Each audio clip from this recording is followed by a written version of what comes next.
Viewers, break के बाद एक बार फिर से हम आपको लाहौर रंग की इस खुसूसी इफ्तार ट्रांसमिशन में खुश आमदीद कहेंगे। और आज हम एक बहुत अहम मौजू पर बात करने वाले हैं। आज 10वां रोज़ा है, 10 रमज़ानुल मुबारक है और आज उम्मुल मोमिनीन हज़रत खतीजा तुल कुबरा रज़ी अल्लाह तआला अन्हो का यौम वसाल है। उनकी ज़िंदगी पर, उनकी शख्सियत की सिफ़ात पर, उनके औसाफ पर हम आज डिस्कशन करेंगे, रोशनी डालेंगे। अच्छा, जब हम इस पूरी कायनात को देखते हैं इस पूरी कायनात में बहुत सी चीज़ों को दूसरी चीज़ों पर फ़ौक़ियत हासिल है। जिस तरह हम जुम्मे का रोज़ अगर हम देखें तो जुम्मे का दिन वो मुबारक दिन है जिसको बाकी तमाम दिनों पर फ़जीलत हासिल है, फ़ौक़ियत हासिल है। इसी तरह जब हम रमज़ानुल मुबारक को देखें तो रमज़ानुल मुबारक एक ऐसा महीना है जिसको तमाम महीनों का सरदार करार दिया गया है और बाकी 11 महीनों में रमज़ान को फ़ौक़ियत हासिल है। इसी तरह जब हम रमज़ानुल मुबारक की रातों की बात करते हैं तो जो फ़जीलत और जो मकाम है, जो शब कदर को हासिल है या ताक रातों को हासिल है, ऑब्वियसली उनकी फजीलत भी सबसे ज़्यादा है।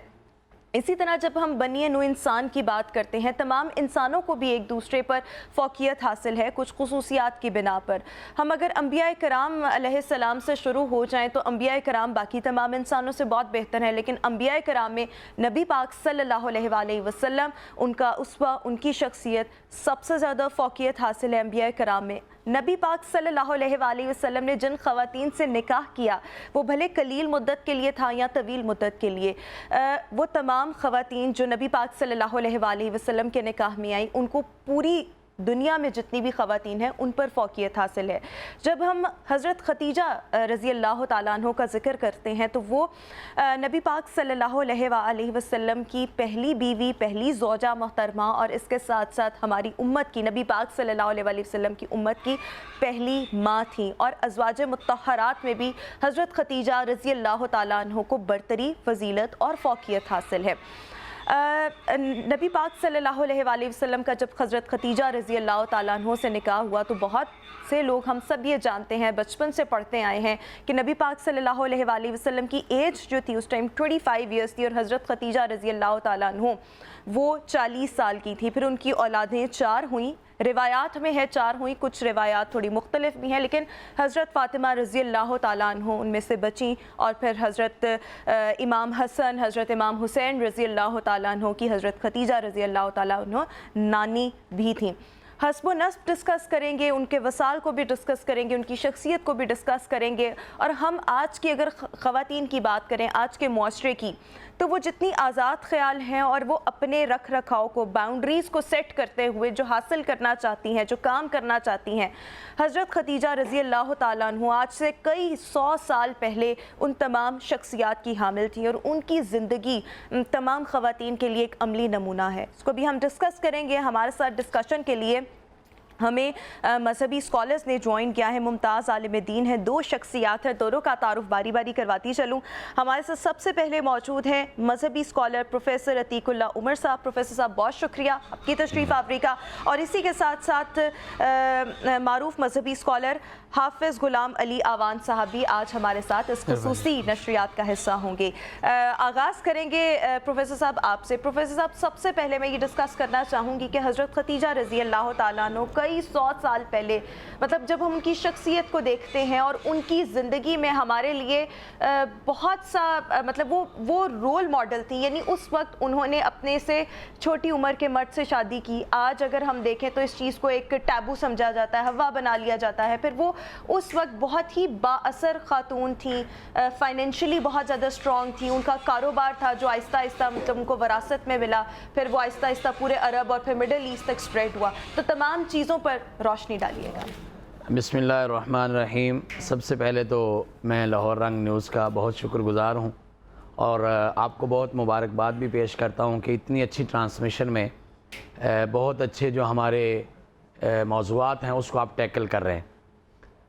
मेरे ख़्याल में उम्मुल मोमिनीन हज़रत खदीजा तुल कुबरा रज़ी अल्लाह तआला अन्हा पूरी दुनिया की ख़वातीन के लिए एक बहुत बड़ी मशअल राह हैं। और स्पेशली जैसे आपने उनका ज़िक्र किया, उनके ज़ाती सिफ़ात हैं, उनके मामलात हैं। आप यहाँ से आगाज़ करें कि उनका नाम जो है उसके साथ एक बड़ा खूबसूरत लक़्ब लगा है जिसे हम ताहिरा कहते हैं। ताहिरा का मतलब होता है पाकीज़ा, پاکیزہ جو ہے یعنی ان کا کردار اتنا پاک تھا کہ یہ ان کے نام کا حصہ بن گیا. اور یہ بات ہمارے ذہن میں رہنی چاہیے کہ انسان کے لیے سب سے زیادہ ضروری جو ہے وہ اس کا کردار ہوتا ہے. اس کے حسب و نسب کا نمبر بھی بعد میں آتا ہے, اس کے مال و اسباب کا نمبر بھی بعد میں آتا ہے, اس کے سوشل جو سٹیٹس ہے اس کا نمبر بھی بعد میں آتا ہے. سب سے بڑی بات ہے اس کا کردار کیا ہے, اور پھر اس کردار کی وجہ سے معاشرے کے اندر ان کا انٹروڈکشن کیا ہے. آپ دیکھیں کہ حضرت خدیجہ الکبریٰ رضی اللہ تعالیٰ عنہا اپنے کردار میں اتنی پاک اور صاف تھیں کہ ان کو طاہرہ کا لقب دیا گیا. سبحان اللہ. دوسری بات جو میں ان کے حوالے سے کہنا چاہوں گا وہ یہ کہ انہوں نے اپنا سوشل سٹیٹس اس اعتبار سے بھی قائم رکھا, حالانکہ وہ ایک بڑے خاندان سے تعلق رکھتی تھی, قریش کے قبیلے سے تعلق رکھتی تھی, اور ان کا اور نبی کریم صلی اللہ علیہ وسلم کا جد امجد بھی تقریباً ایک تھا. اس اعتبار سے وہ ایک بہت بڑے خاندان کی عورت تھی. یہ بات بھی ہماری بیٹیوں کو, بہنوں کو یہ ذہن میں رکھنی چاہیے کہ بڑے خاندان سے ہونا بڑی بات نہیں ہے, بلکہ آپ کا کردار بڑا ہونا بڑی بات ہے. آپ اپنے اس خاندان کے اس سٹیٹس کو قائم رکھتے ہیں, آپ اپنے اس خاندان کے جو وقار ہے, جو عزت ہے, اگر خدا نخواستہ اس میں اضافے کا باعث نہیں بن سکتے تو اس میں کمی کا باعث بھی نہ بنے. اور ماں خدیجہ الکبریٰ رضی اللہ تعالیٰ عنہ نے یہ بات بڑے اچھے طریقے سے ثابت کی کہ انہوں نے اس خاندان کا ہر موقع پر بھرم بھی رکھا. اور ایک کاروباری شخصیت ہونے کے حوالے سے یہ بھی ایک تیسری بڑی اہم بات یہ ہے کہ وہ کاروبار کرتی ہیں. آپ سمجھتی ہیں کہ کاروبار کا تعلق جو ہے وہ معاشرے کے ساتھ ہوتا ہے, کاروبار میں اونچ نیچ ہوتی ہے, اس کا تعلق مارکیٹ کے ساتھ ہوتا ہے, اس کا تعلق جو آپ کا کمپٹیشن کے ساتھ ہوتا ہے. لوگ آپ کے مقابلے میں آ کے خواہ آپ کے کردار کو ڈی فیم یا ڈی ویلیو کرنے کی کوشش کرتے ہیں. لیکن اس کے باوجود ماں خدیجہ الکبریٰ رضی اللہ تعالیٰ عنہ جو ہے وہ اپنے دور میں اتنی مشہور, اتنی پاکیزہ اور اتنی معزز خاندان کی عورت تھیں, اور اتنا معزز کردار کی حاملہ تھیں کہ انہیں اس معاشرے کے اندر جو ہے بہت سارے لوگ جو ہیں وہ ان کی قربت حاصل کرنا چاہتے تھے, اور ان کے لیے بہت سارے, ان کے پہلے جو نکاح ہوئے تھے اس کے بعد بہت سارے ان کو پیغامات بھی ملتے رہتے تھے. لیکن انہوں نے نبی پاک صلی اللہ علیہ وآلہ وسلم کو ان کی دیانتداری کی وجہ سے جو ہے وہ سلیکٹ کیا.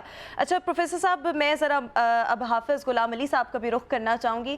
حافظ صاحب, آپ سے میرا یہ سوال ہے کہ حسب و نسب تو بتایا پروفیسر صاحب نے, لیکن اس کے ساتھ ساتھ جب نبی پاک صلی اللہ علیہ وآلہ وسلم سے حضرت خدیجہ رضی اللہ تعالیٰ عنہ کا نکاح نہیں ہوا تھا, اس سے پہلے ان کے کیا معاملات تھے نکاح سے پہلے کے, مطلب وہ کس طرح سے زندگی گزار رہی تھیں؟ ایک طرف تو تجارت تھی, لیکن اس کے ساتھ ساتھ تمام چیزوں پر آپ بھی روشنی ڈالیے گا. بسم اللہ الرحمن الرحیم. بسم اللہ والصلاة والسلام علی رسول اللہ. سب سے پہلے میں شکر گزار ہوں آپ کا اور آپ کی ساری ٹیم کا کہ آپ نے آج کی اس مجلس میں مجھے بات کرنے کا موقع دیا.